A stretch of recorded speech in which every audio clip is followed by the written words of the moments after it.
আমরা 10 বছর যে জার্নিটা যেটা করতে পেরেছি, এটা সবারই সহযোগিতা আছে। সবাই আমাদের হেল্প করেছেন। অনেক পেশেন্ট এসছে যারা অনেক দিন ধরে চিকিৎসা পাচ্ছিল না। যেদিন থেকে আমরা স্টার্ট করেছিলাম, আমরা সবাইকে বলেন, বড় লোক হোক, গরিব হোক, যেরকম ক্রিটিক্যাল কন্ডিশন হোক, সবাই আসুক। কেন আমাদের তো খালি কলকাতাতে হসপিটাল না, প্যান ইন্ডিয়াতে আছে, আফ্রিকাতে প্রায় 295 হসপিটাল আছে, 95। So we deal in all critical cases also.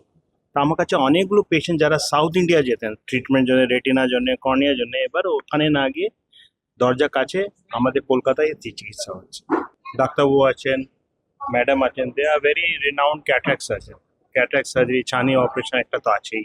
Retina surgery, আমাদের যারা রেটিনা সার্জারি করে সবাই ভালো ইনস্টিটিউট থেকে ট্রেন্ড না রেটিনা সার্জারি। যেটা খুব স্পেশালিটি আছে আমাদের, যেটা কর্নিয়া, কালো অংশটা, ওখানে আমাদের কর্নিয়াল গ্রাফট হয়, যেটা আমরা বললাম এসএফটি, সিঙ্গেল পাস ফো থ্রু, পিপিপি, যারা পিনহোল পিপলোপ্লাস্টি। অনেক সময় কি দেখা যায়, আপনারা মনে রাখবেন কি, কর্নিয়াতে যদি স্কার হয় আমরা বলি কর্নিয়াটা পাল্টে দিতে হবে, না, আজকাল কর্নিয়া পাল্টাতে হয় না। যদি স্কার যদি অন্য জায়গা হয়, আমরা পিপিপি করে পেশেন্টে পিনহোল করে ভালো দৃষ্টি দিতে পারি। তো অনেক সময় পেশেন্টের সার্জারি না করে একটা সিম্পল প্রসিজার, যেটা ওয়ার্ল্ড ওভার ফেমাস, এটা আমরা পেশেন্টে ভালো দৃষ্টি দিতে পারি। যে আমাদের 295 ব্রাঞ্চেস রয়েছে অল ওভার ওয়ার্ল্ড।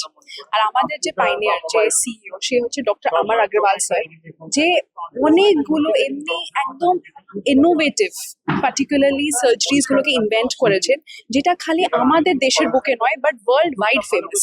যেমনি কি ম্যাডামও আগে বলে গেলেন কি কেয়ারস, পিডাক, এই এই যে সব ইনোভেশনস গুলো, সেগুলো হচ্ছে এমনি এমনি ডিজিজ, যেমনি ক্যারেটোকোনাস, যেখানে আগেকার দিনে অনেক বেশি প্রবলেমস হতো বাচ্চাদের, যাদের চোখের মনি বদলে দিতে হতো, সেখানে গিয়ে কেয়ারস কিন্তু তাদেরকে একদম ইউনিক দৃষ্টি দিচ্ছে। সেইভাবেই আমাদের অনেক কিছু ডিফারেন্ট কাইন্ড অফ টেকনিক্স আছে যেগুলো আমরা এখানে অ্যাভেল করছি। ডিফারেন্ট অনেকগুলো আমাদের সার্ভিসেস আছে যেগুলোকে আমরা এখানে অ্যাভেল করছি। আর সেটা হচ্ছে, যেটা আগেও বলা হয়েছে কি, যে এটা খালি চেন্নাইতে না, আজকে কলকাতাতে আপনাদের কাছে এটা অ্যাভেলেবল হয়েছে সার্ভিসেস গুলো। Myopia is nowadays not a disease which is going to be there, বুঝতে পারছো তো? এটা এমনি একটা রোগ যেটা নেক্সট 50 ইয়ার্স 25 ইয়ার্স এর মধ্যে পুরো ওয়ার্ল্ডের প্যান্ডামিকটাকেই চেঞ্জ করে দিচ্ছে। মানে 50% of world population is now going to be myopics. তো এটা হচ্ছে অনেক বড় একটা লাইবিলিটি, কেন কি এটা হচ্ছে হ্যান্ড হেল্ড ডিভাইসেস। আপনারা আজকাল দেখছেন হবে বাচ্চারা অনেক বেশি ফোনস ইউজ করে, অনেক বেশি ল্যাপটপস ইউজ করে, যেটা হচ্ছে ডিস্টেন্সটাকে ওরা নিজেরা ম্যানিপুলেট করে, যেটা কিন্তু টেলিভিশনে হয় না। তো এই কর্মফলে কি হচ্ছে, যে চোখটা আরো বেশি অ্যাক্সিয়াল লেন্থটা বাড়ায়। আর এই জন্য ডিজিটাল ইউসেজটাকে আমরা 2 বছর অবধি লিমিটেড রাখতে পারি, আর তারপরে আমাদের একটা ডিজিটাল ইউসেজের পার্টিকুলার টাইমস থাকে।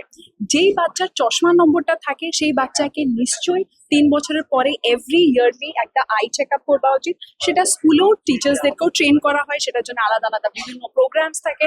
আর তার সাথে সাথে নিজের একটা অফথালমোলজিস্টকে ন্যাচারালি দেখানো উচিত, যেন সবসময় একটা চেকের ব্যাপারটা থাকে, কি ওরা ওদের আইটা যেন আমলায়োপিক না হয়ে যায়, যেটাকে আমরা বলি লেজি আই। চশমা না, একটা চোখ যদি ভালো দেখছে আর অন্য চোখটা যদি অনেকটাই কম দেখছে, তাহলে একটা চোখের কিন্তু দৃষ্টিটা কমপ্লিটলি চলে যায়। তো এই জিনিসগুলোতে আমাদের বাচ্চাদের, যারা আমাদের ফিউচার কালকের, তাদেরকে আমরা এইভাবেই বাঁচাতে পারি কি রেগুলার চেক আপসে রাখি।